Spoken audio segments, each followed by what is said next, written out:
Hi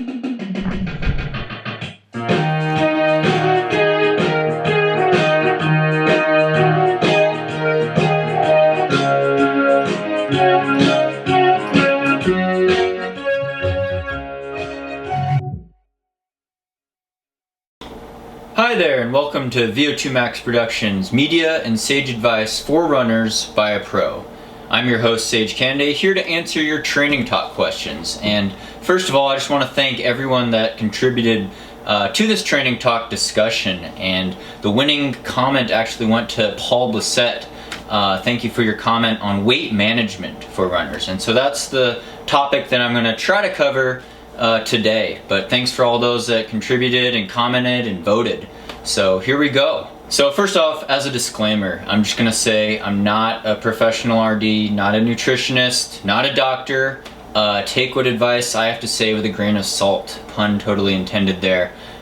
So, you know, this is kind of, I'm gonna outline what works for me, what other kind of diet programs are out there, and kind of what my personal opinion is on nutritional plans for runners. And again, you know, I took a couple nutritional classes at Cornell University when I was a student there, but a lot of this is just kind of from lay study, personal experience, and what I've heard from other people. But everyone's physiology is a little bit different, everyone's metabolism's different, so, you know, do what works for you, do what also makes you happy, and what you feel like should be healthy for you. And also consult a doctor first before trying anything radical or too extreme. And you know, this advice is not meant to cure or treat any disease or illness. So that's my disclaimer on this here.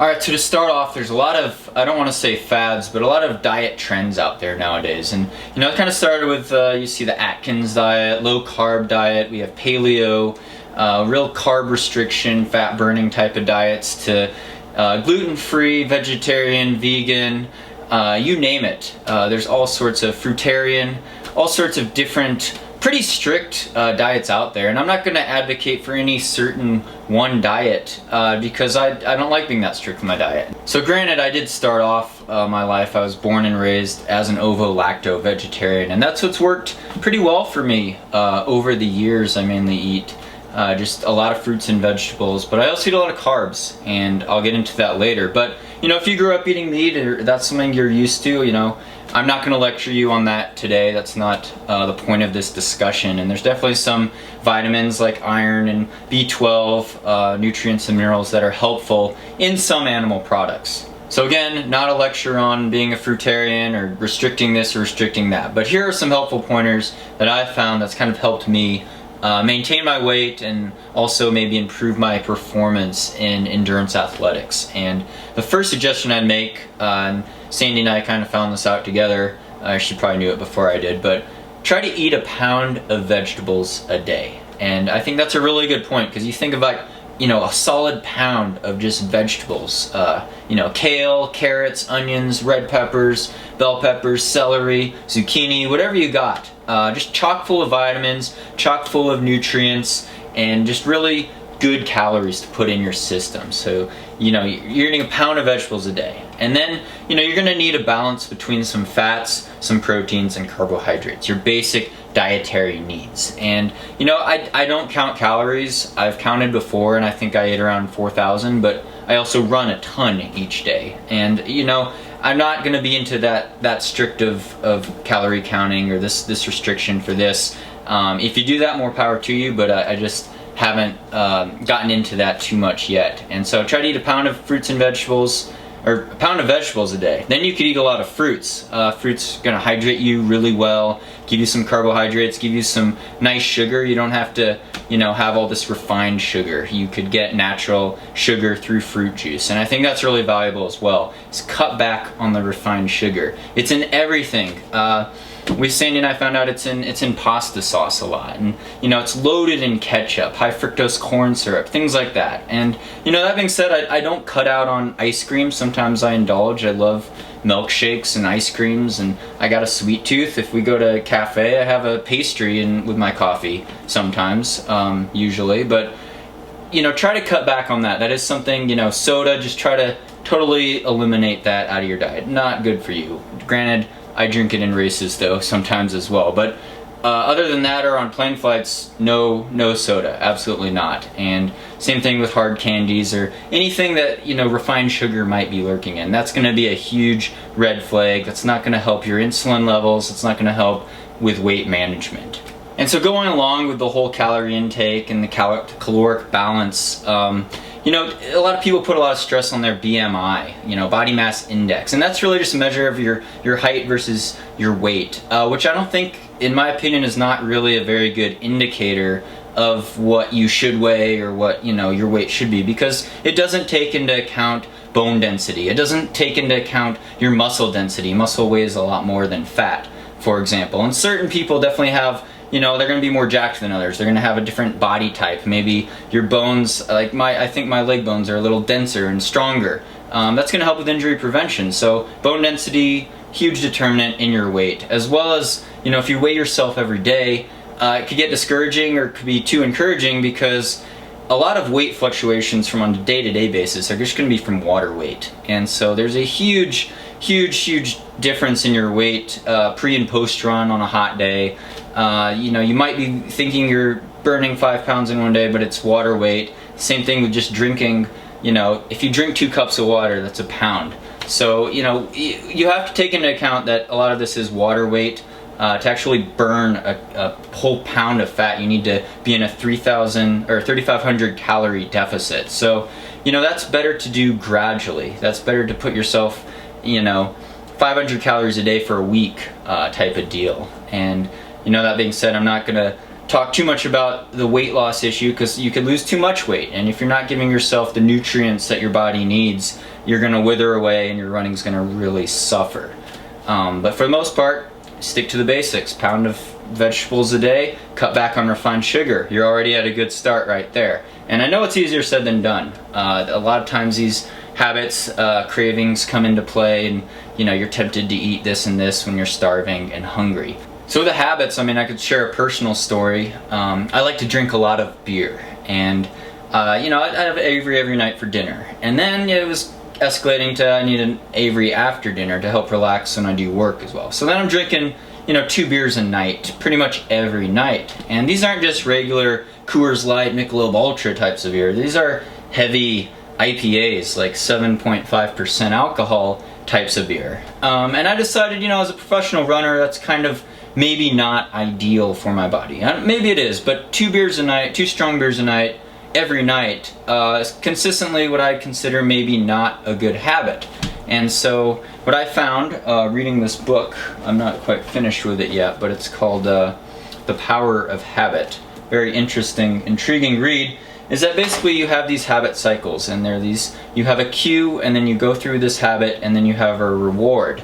And so your body's almost subconsciously going through all these habits each day. And a lot of it has to do with cravings for things like food. There's, you know, example of you're going through an airport, you're stressed out, you smell Cinnabon, you go for that Cinnabon. You crave sugar. It's an instinctual drive to get this sugar, even though you probably don't need all the refined sugars. So same thing with beer. You know, it could be a habit, it could be, you know, something that's in your cue. And so what I found was I really just need to recognize the cues before the habit started going into that subconscious drive of, oh, I need this. And the cue is time of day. At dinner, I have my beer. Then after dinner, I want another beer. Well, in reality, I found out I really just needed a special drink after dinner. I really just wanted a carbonated beverage. And I found that if I use sparkling mineral water mixed with a little organic tart cherry juice, that served as a special after dinner drink. And I found that I could replace my second beer on a lot of nights with that beverage. Now, that being said, if I'm celebrating after a race or after a hard workout, you know, I'll drink way more than 2 beers maybe. But you know, it's a good way to break into a healthy alternative into your habit. And if you find any dietary patterns, you know, where you go out for lunch and you're stressed out at work and you have to have your fast food or you have to get your fries at McDonald's, try to recognize those habits and what cues lead you into craving that. And then try to break into something new. And I know it's a lot easier said than done. It takes about 40 days to really reinforce your brain to get into a new healthy habit, a healthy alternative. So, you know, have some good things to eat on the side when you have these hunger pangs or hunger cravings. And, you know, for example, like after a workout, I'll eat, you know, a Yugo bar, a nice, healthy, nuts, fruit, good source of carbohydrates and healthy fats, but not over the top with, no refined types of sugar or high fructose corn syrup and junk like that.